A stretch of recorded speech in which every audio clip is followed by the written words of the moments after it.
Morning students, एक बार फिर से स्वागत है आपका कक्षा 10 में। तो कक्षा 10 के लिए जो हम आज नया टॉपिक लाए हैं, निर्देशांक ज्योमेट्री से त्रिभुज का क्षेत्रफल यानी कि एरिया ऑफ ट्राइंगल। तो इसको आप अच्छी तरह समझेंगे। तो एरिया ऑफ ट्राइंगल के कुछ क्वेश्चन हम लेंगे। तो देखिए, आज आइए आप एरिया ऑफ ट्राइंगल, नया टॉपिक आपका स्टार्ट हो रहा है, त्रिभुज का क्षेत्रफल, एरिया ऑफ ट्राइंगल।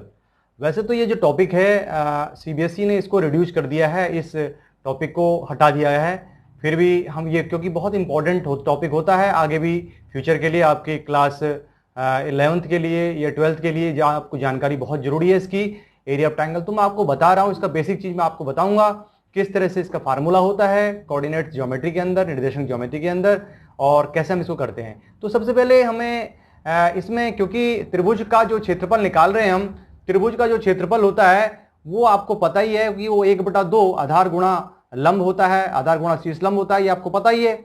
या फिर हीरोन का जो फार्मूला है, हीरोज फार्मूला, वो आपने कक्षा 9 में पढ़ा हुआ है, वो भी आप जानते हैं। अब यहां पर क्योंकि आपकी कोऑर्डिनेट ज्योमेट्री चल रही है, तो इसमें क्या होगा कि आपको एक त्रिभुज आपको दिया है, और त्रिभुज जो आपको दिया है इस तरह से ABC, इसके निर्देशांक दे रखे हैं आपको x1 y1 x2 y2 और x3 y3।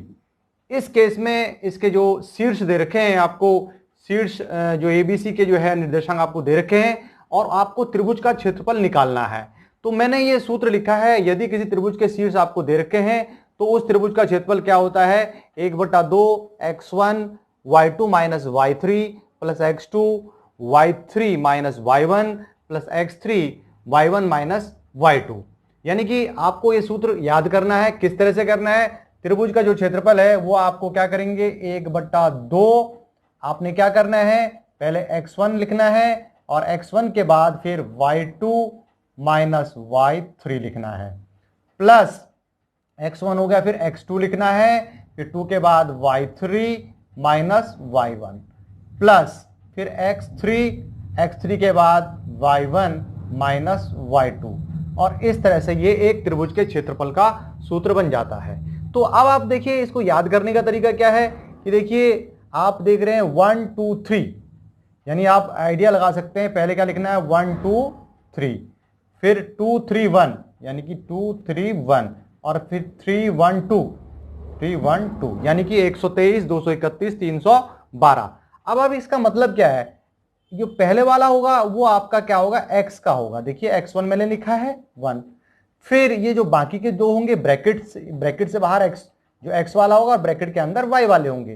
तो आपका फिर y2 आ रहा है, फिर 3 आ रहा है, देखिए आ रहा है, फिर x2, ये इसमें फिर ये x वाला है 2, फिर y3 यानी फिर y वाला आएगा, और फिर ये 3 और 1, फिर इसी तरह से ये 3 आ गया है, और फिर 3 के बाद 1 और 2।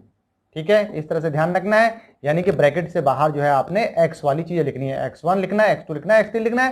तो इस तरह से आप इसको याद कर सकते हैं, 123 231 312 करके किसी भी तरह से। अगर आप सिंपली समझें, इसको साइक्लिक ऑर्डर बना हुआ है, एक आपका एक साइक्लिक ऑर्डर बना हुआ। कैसे बना हुआ है, पहले आपने x1 लिखना है, क्योंकि ब्रैकेट से बाहर x1 लिखा जा रहा है, फिर क्या अंदर क्या आएगा कि 1 के बाद क्या आता है, 2 आता है, और 2 के बाद क्या आता है, 3 आता है। तो आप इस तरह से याद कर सकते हैं। फिर यहां पर x2 लिखना है प्लस करके, फिर 2 के बाद क्या आएगा, 3 आएगा, और 3 के बाद क्योंकि 3 ही है, x1 y1 और जो है आपके पास क्या 3 कोऑर्डिनेट्स हैं आपके, क्या है, x1 x2 और x3, या इसी तरह y1 y2 y3। तो आपका 3 के बाद फिर 1 आ जाएगा लौट के, फिर 3 आएगा, 3 के बाद क्या आ रहा है, 1 आ रहा है, और फिर क्योंकि 3 के बाद फिर 1 ही आएगा, 1 की बारी आएगी। यानी कि साइक्लिक ऑर्डर आपके पास अगर देखें, जैसे कि आपका ये 1 है, ये 2 है, और ये 3 है, यानी 1 2 3 का एक साइक्लिक ऑर्डर बना हुआ है। इस तरह से आपने याद रखना है। याद करने का तरीका आपको मैंने बता दिया है, वैसे याद रख सकते हैं, 123 231 और 312 करके आप इसको याद कर सकते हैं, या फिर साइक्लिक ऑर्डर आपका बना हुआ है उस हिसाब से। अब इसमें मैंने ये सूत्र लिख दिया है, ध्यान दीजिए कि त्रिभुज का क्षेत्रफल जो होता है वो 1/2 x1, ये आपका फार्मूला आपके सामने है, इसको आपने स्क्रीनशॉट खींच के इसको लिख लेना है। अब यहां पर एक चीज आती है कि 3 बिंदुओं के संरेख होने का प्रतिबंध। अब 3 बिंदु संरेख कब होते हैं, इससे पहले भी हमने 3 बिंदु संरेख बताया था, वो दूरी सूत्र से बताया था। अब दूरी सूत्र में तो आपने कर लिया था। अब इसमें अगर त्रिभुज का क्षेत्रफल वाली विधि से करें, 3 बिंदु संरेख कब होते हैं, संरेख का मतलब एक ही बिंदु पर, यानी कि एक ही रेखा पर आ जाए, तीनों बिंदु क्या आ जाए, एक ही रेखा पर आ जाएं। तो इसमें क्या हमें दिखाना होगा, जो त्रिभुज का जो क्षेत्रफल होगा वो क्या आएगा, 0 आ जाएगा। क्या आएगा, 0 आएगा। यानी कि जब हम त्रिभुज के क्षेत्रफल को हल करेंगे तो वो क्या आएगा, आपका 0 आ जाएगा। यानी कहने का मतलब हुआ ये त्रिभुज है, यानी कि ये सीधा सीधा यहाँ कोलैप्स हो गई, यहाँ आ गई, ये कोलैप्स हो गई और यहाँ पहुंच गई, यानी कि बिल्कुल एक लाइन में आ गए, सब तीनों बिंदु क्या आ गए, एक लाइन में। यानी कि त्रिभुज का क्षेत्रफल क्या हो गया, कोई भी त्रिभुज का क्षेत्रफल है 0 हो गया। तो संरेख के लिए आपको क्या दिखाना है, त्रिभुज के क्षेत्रफल को क्या दिखाना है, आपको 0 दिखाना होता है। तो एक चीज ये आपको याद रखनी है, आपके लिए त्रिभुज का क्षेत्रफल हो गया और संरेख के लिए आपको क्या दिखाना है, त्रिभुज के क्षेत्रफल को क्या दिखाना है, 0। बहुत अच्छी तरह समझ में आ गया, सूत्र को याद कर लेंगे। और इसमें एक चीज और आपकी आती है, वो आपके पास आती है कि भाई कभी कभी ये केंद्रक पूछ लेता है, सेंट्रियोड। तो सेंट्रियोड के बारे में भी हम जब क्वेश्चंस लेंगे तब आपको बताएंगे, तब तक कुछ प्रश्न इसके ले लेते हैं। तो देखिए 7.3 के प्रश्नों पर आते हैं हम। उसमें है, पहला प्रश्न है, उस त्रिभुज का क्षेत्रफल ज्ञात कीजिए जिसके शीर्ष हैं 2 3 -1 0 और 2 -4। दो क्वेश्चन इसके हैं, तो मैं आपको बताता हूं। तो त्रिभुज का क्षेत्रफल आप बहुत अच्छी तरह से आपको याद हो गया होगा। तो अब आप देखिए, ये हमारे पास क्वेश्चन है, ये हमारा 2 3 यानी कि ये x1 है, ये y1 है, यानी कि x1 हमारे पास है 2 और y1 है हमारे पास 3। इसी तरह ये x2 है, x2 क्या है हमारे पास, -1 और y2 क्या है हमारे पास, 0। इसी तरह ये क्या है, x3, ये क्या है 2 और ये y2 है, ये है -4। अब आपने डाटा लिख लिया है, जो जो चीजें हैं, और उसके बाद हम आते हैं यहां पर फार्मूले में। त्रिभुज का जो क्षेत्रफल होता है बहुत अच्छी तरह से आपको लिखना है। फिर दोबारा से याद कराता हूं, पहले x1 लिखेंगे, x1 के बाद y2 - y3 प्लस फिर x2 लिखेंगे, 2 के बाद 3 आता है, y3 - y1 प्लस फिर x3 लिखेंगे, 3 के बाद फिर y1 - y2। ये सूत्र आपको बहुत अच्छी तरह से याद हो गया होगा। अब तो कोई प्रॉब्लम नहीं है।